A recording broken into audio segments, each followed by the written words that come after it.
আপনারা হয়তো আমারে অনেকেই চিনেন আর অনেকেই চিনেন না। বিগত সময় থেকে আমি এই চ্যানেলের ভিতরে মালয়েশিয়ার কলিং ভিসা সম্পর্কে বিভিন্ন তথ্য দিয়ে আসছিলাম।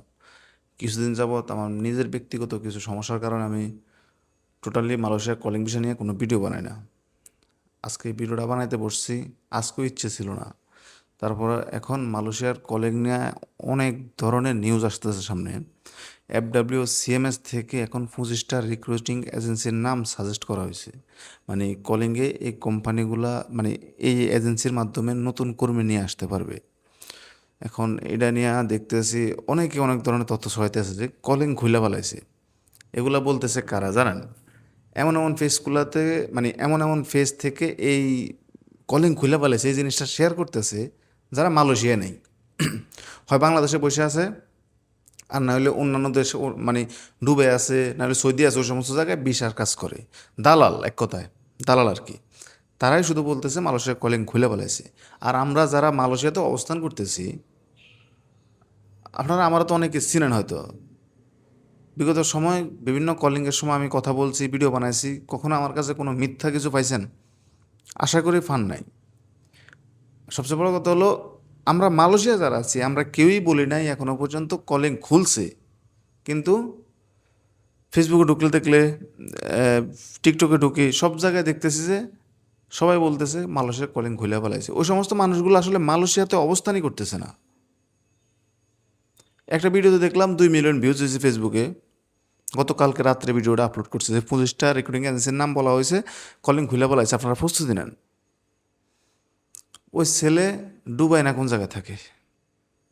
মালয়েশিয়া আমরা যারা আছি আমরা তাহলে যাক মুখ খারাপ অনেক সময়। যাক, মালয়েশিয়ার কলিং এখনও খোলে নাই ভাই। আমরা মালয়েশিয়াতে অবস্থান করতেছি, আমরা দেখতেছি মালয়েশিয়ার ভিতরগত অবস্থা কতটা খারাপ চলতেছে। প্রায় 6 লক্ষের উপর মানুষ আছে অবৈধ। Can you imagine? 6 লক্ষ মানুষ আছে অবৈধ বর্তমানে।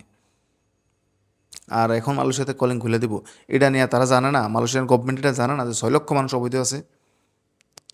বিভিন্ন সময় মানুষ, মালয়েশিয়ান মন্ত্রীরা পর্যন্ত এই বিষয়ে কথা বলে, কিন্তু তারপরেও কোনো অগ্রগতি দেখতেছি না আমরা যে অবৈধদের বৈধতা দেবে।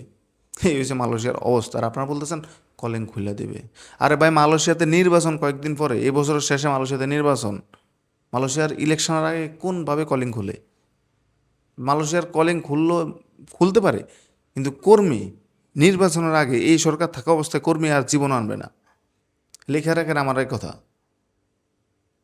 আমরা মালয়েশিয়াতে বছর পর বছর কাটাইতে আছি, বিভিন্ন এজেন্সির সাথে যোগাযোগ করতে আছি, কথা বলতে আছি। আমরা জানি না, আর যারা দুবাই থাকে, যারা বাংলাদেশে থাকে, এজেন্সি চালায়, ওই সমস্ত দালালরা জানে মালয়েশিয়ার কলিং কবে খুলবে। মালয়েশিয়ার নির্বাচন কয়েকদিন আগে, আপনি আজ পর্যন্ত শুনছেন কোনো জায়গায় যে মালয়েশিয়ার নির্বাচন কয়েক মাস পরে? কেউ এটা বলছে? বলে নাই। এ কত তথ্য কেউ শেয়ার করছে? শেয়ার করে না। কারণ হলো, আমরা বাংলাদেশে যারা আছেন তারা তো অবশ্যই জানেন কোনো একটা দেশের নির্বাচন হইলে তার অনেক কার্যক্রম স্থগিত করে দেয়।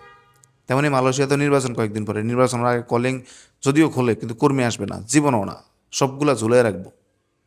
অতএব টাকা দেওয়ার আগে, মেডিকেল করার আগে সব কিছু ভাইবা চিন্তা করবেন কার কাছে করতেছেন। আর মালয়েশিয়াতে বর্তমান কত লাখ টাকা চাইতেছে আপনার কাছে আপনার দালাল, আমার একটু কমেন্ট করে জানায়েন।